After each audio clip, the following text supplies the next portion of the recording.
अनि तीनजना केटाहरू आएर के तल जङ्गलमा लिएर मङ्गल गर्न लागिगयो।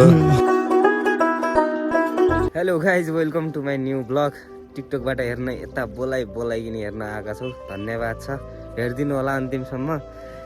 हिजो अस्तिदेखि म लास्ट बिरामी थिएँ, आँखा दुखिरहेको छ। आज सन्डेको दिन भएर हामी चाहिँ यतातिर चाँगुनारायणतिर घुम्न आएको छौँ।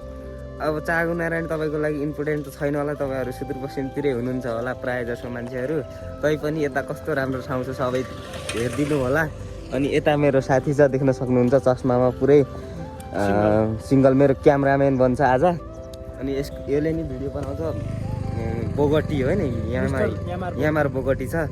अनि यता देखिन यार मसँग फ्रेममा त म नदेखिने कुरा हुन्छ, यति ह्यान्डसम। अनि टक्क लाएर जाँदैछु। यहाँबाट धेरै माथि चाहिँ यो टुप्पोको डाँडोमा जानुपर्ने छ हामीले। अन्तिमसम्म हेरिदिनु होला। म लामो बनाउँदैन भिडियो, सर्ट बनाउने प्लानमा छु, किनकि मोबाइलको स्टोरेज छैन। हामी बिहानै आएको भएर अलिकति चिसो पनि छ होइन। यो फुल टिपेर लगेँ, एउटा टिकटक बनाउनु छ, फुल टिपेर लगाइदिउँ त भन्ने। अनि यहाँ यस्तो रोड छ, यहाँ अस्ति देखाइसकेँ मैले होइन। यहाँबाट उकाल छ, यस्तै सिडी कतिवटा छ। यहाँ सल्लाहकारी आउँछ, त्यो पनि देखाउँछु। अनि यहाँबाट यस्तो उकालो चढेर हामीसँग कुकुर नि जानु लाग्छ होइन। कस्तो दामी यार फुल। हामीले यो चाँगुनारायण जाने बाटो अलिकति बिर्सिया थियौँ, हामीलाई देखाउनलाई यो गइरहेछ। यसलाई बिस्कुट खुवाउँछु, आइज। अनि यसको पार्टनर माथि छ, बोलाइरहेको छ छिटो आइज भनेर। अब हामी हिँड्दैछौँ, आइज। दोस्तो आइगयो। अब हाम्रो साथी भगाइदियो यार, तीनजना केटा आएर यार। त माथि पर्मिसन नै रहेन छ नि त।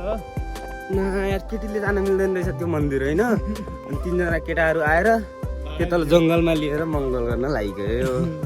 के भन्ने त, अब हाम्रो पार्टनर पनि गयो, हामी राणा रह्यौँ। ए मुल ल।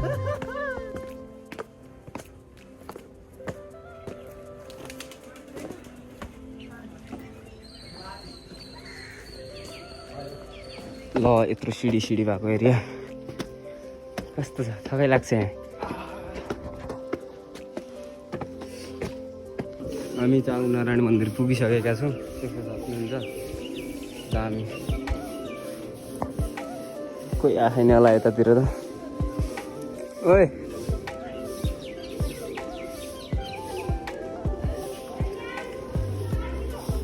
यस्तो स्पेसल छ।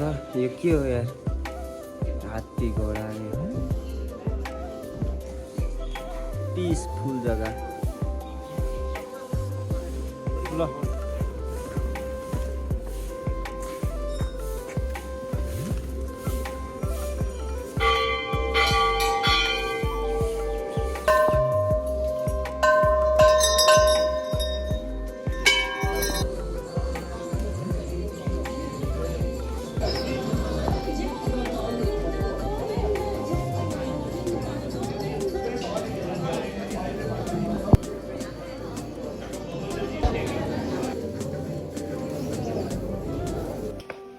एभ्रिवान होइन। अब हामी जाँदैछौँ, यो मन्दिर सन्दिर हेरिसकेपछि अब हामी माथि डाँडातिर जान्छौँ। डाँडा बबाल भ्यू छ। म पहिलोचोटि आएको थिएँ, तर मलाई बाटो अलिकति भुलिरहेको छु नि। यहाँतिर यस्तो दामी भ्यू छ, कहाँको भ्यू जस्तो है, कहाँ यस्तो दामी भ्यू छ। टक्क हामी जाँदैछौँ होइन। अब के भन्ने, खाना हामी के गर्ने, खाना खाने टाइममा हामी रुम पुग्नुपर्छ होइन। हाम्रो त्यो टार्गेट छ। मर्निङमा निस्केको, अलि चिसो पनि छ। किन्न पाउँछ चटपटी। ल केटा हो, हामी घुम्दै कहाँ पुग्यो, यतातिर पुग्यौँ। तर यहाँबाट हाम्रो रुम कहाँ छ भन्ने पनि थाहा छैन अहिलेसम्म। कहाँ पुग्यौँ, यहाँ टन्ट परिसक्यो। हामी काठमाडौँको भ्यू हेर्न आएको, पुरै के छ यो, हुस्सो डुस्सो भइकन क्या मजै आएन। अब यहाँ पनि डाँडामा भिडियो बनाउनु पऱ्यो। त्यहाँ हिमालहरू पनि देखिरहेछ, तर आइफोनले क्याप्चरै गर्दैन। हामी चिल्लाइ पनि टोपी बिग्रिरहेको मात्रै छ मेरो यार। यो हुडी लाउनेको सबैको प्रब्लम हो क्या, मिलाइदिएन यार भूपेश। यो मैले टोपी त अब यस्तो हो क्या, यस्तो छ हालत, बेहालत भइसकेको छ, गाह्रो छ अवस्था।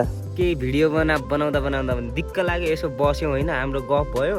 अब हामीले चाहिँ दुइटैजनाले जब छोडेर होइन चटपटे पसल खोल्ने हामीले निर्णय गरिरहेको छौँ। कस्तो होला केही आइडिया दिनु पर्यो आफ्नै बिजनेस आफै होस् नहोस् मतलब आफ्नै बिजनेस आफै होस् नहोस् मतलब छैन तर गर्ने चाहिँ सोचिरहेको गरौँ भन्ने सोचेको क्या।